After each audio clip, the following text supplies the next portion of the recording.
Bismillahirrahmanirrahim. Assalamu alaikum. Welcome back to our YouTube channel. Now, today we are going to learn about review. This review is from previous two chapters. This is mandatory review.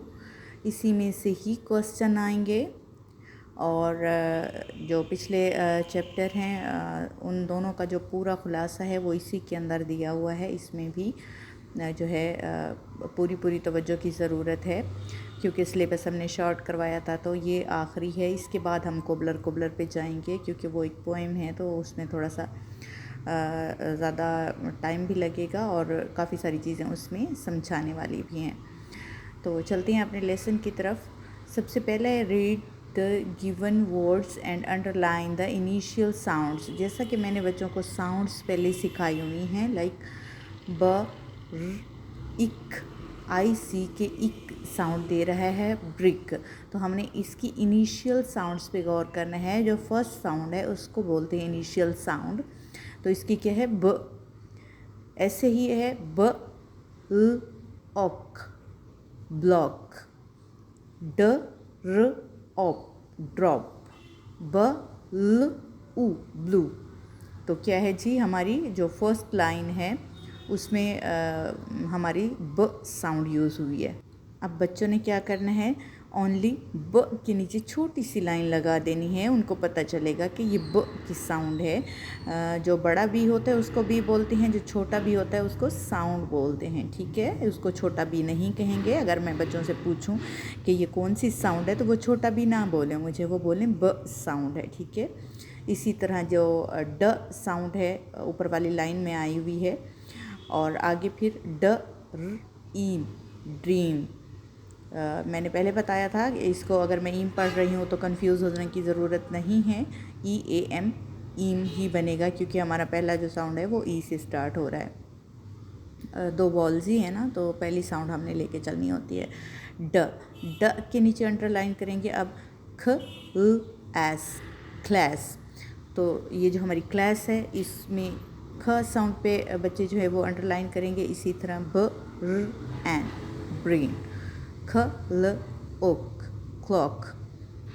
अब एक और चीज़ है, जैसे B are इकट्ठा आ रहा है तो ये दो साउंड्स ब्लेंड होके एक साउंड बना रही हैं। Two sounds blending one sounds. ठीक है, बर, बल, डर, बल, डर, कल, बर, कल।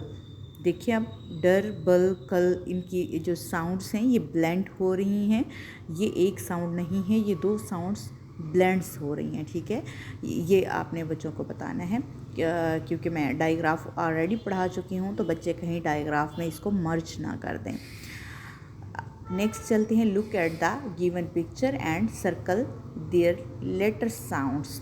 अब वो कहते हैं कि इन पिक्चर्स को देखें। देखिए फर्स्ट जो पिक्चर है वो हमारी बुक की है, तो इसमें कौन सी साउंड आएगी, ख, ब, डेफिनेटली ब साउंड आएगी। आगे है हमारा मून, ख, म, कौन सी साउंड आएगी, डेफिनेटली आएगी। को सर्कल कर देंगे बच्चे। इसी तरह ज़िब्रा में है ज। बच्चे मोस्टली कम डिफ्रेंशिएट कर पाते हैं एंड ज जो साउंड है, तो ज, ज़ीब्रा। तो इसको इस साउंड को सर्कल करेंगे। आगे है arrange a group discussion in class and ask student to share some sentence about themselves and their families. ये बहुत इंपॉर्टेंट क्वेश्चन है एग्ज़ाम पॉइंट ऑफ व्यू के हवाले से कि अपनी फैमिली के बारे में और अपने बारे में कुछ बताएंगे बच्चे, क्योंकि अभी बच्चे छोटे हैं तो अपनी फैमिली के बारे में इतना ज़्यादा नहीं बता सकते। तो उनका किस तरह का आएगा क्वेश्चन, डेफिनेटली उनका माई सेल्फ पे आएगा। जो माई सेल्फ है वो बच्चे खुद से तो लिखेंगे ही लिखेंगे, प्लस में जो एक क्वेश्चन उनको दिया जाएगा कि कुछ चीज़ें जो हैं वो स्किप कर दी जाएंगी, लाइक पूरा सेंटेंस नहीं दिया जाएगा। माई नेम इज़ जिस तरह है, आगे डैश छोड़ दी जाएगी तो बच्चा अपना नाम खुद लिखेगा। जिस तरह I read in class dash, इस तरह बच्चा खुद लिखेगा। इस तरह के भी क्वेश्चन आ सकते हैं और पूरा एक क्वेश्चन भी आ सकता है कि right about my self 5 to 6 lines, ठीक है ना। तो 5 से 6 लाइनों के दरमियान ये भी आ सकता है। Myself preparation is mandatory. Next चलते हैं जी, reading comprehension, answer the given question. अब देखें ये जो क्वेश्चन है ये भी बच्चे के में सेल्फ के बारे में ही हैं। How many brothers and sister do you have? We already learnt about the Saad's family. We have learnt that Saad has a sister and 2 brothers. Now these questions are about yourself. How many brothers and sister do you have? कि आपके कितने बहन भाई हैं। आपने पढ़ा था कि साद हैज़ आ सिस्टर, ठीक है। अब जब आप आई यूज़ करेंगे, आई आप अपने साथ हैज़ नहीं लगाएंगे, आप हैव लगाएंगे। आपके पास कोई भी चीज़ होगी तो आप बोलेंगे I have.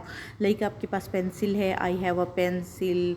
I have a sister, I have 2 sister, I have 3 sisters, या आई हैव 1 सिस्टर, इस तरह भी बोल सकते हैं आप। I have 2 brothers, I have a sister and 2 brothers, I have 2 sister and 2 brothers, इस तरह भी आप बोल सकते हैं। ये आप अपने अकॉर्डिंग बताएंगे तो आपने आई के साथ ऑलवेज हैव लगाना है। Did you get my point? Next, what are 3 things that you do in your school? ये आप लोगों के लिए लेंथी हो जाएगा, इस तरह से सिर्फ आपने याद कर लेना है कि आप स्कूल में करते क्या हैं। आप स्कूल में क्लास वर्क करते हैं, आपने सिंपल बता देना है, class work and reading and break भी करते हैं आप, लंच भी करते हैं, कुछ भी 3 चीज़ें, सिर्फ उनके नाम बता दें, एनफ हो जाएगा। इसको लिखने की ज़रूरत नहीं है। When do you get up in the morning, ये इम्पोर्टेंट है, ठीक है। और ऊपर वाला क्वेश्चन भी इम्पोर्टेंट है, when do you get up in the morning, तो आपने लिखना है अर्ली मॉर्निंग, ठीक है। या फिर पूरा लिखना है आई गेट अप, आई लिख लेंगे आप, ठीक है, अपने बारे में जो ज़ाहिरी बातें बता रहे हैं। तो आगे से क्वेश्चन जो है आपने इसी क्वेश्चन में से आंसर निकालना है। I get up in the morning, ठीक है, लिख सकते हैं कि मैं सुबह में ही जाग जाता हूँ, या I get up early in the morning, early लिखेंगे, ठीक है। आई गेट अप बाकी सारा क्वेश्चन में से देख लीजिएगा, गेट अप के बाद अर्ली लगा दें, फिर in the morning. In questions की आपने 3 टाइम्स जो है प्रैक्टिस करनी है, उसके बाद आपको बहुत अच्छे से तैयार हो जाएंगे। और मुझे आपने साथ साथ फीडबैक भी देना है। आज के लिए इतना ही, आएंगे फिर नेक्स्ट वीडियो में। अगर आपने चैनल को सब्सक्राइब नहीं किया तो ज़रूर सब्सक्राइब कर दें। Thank you so much.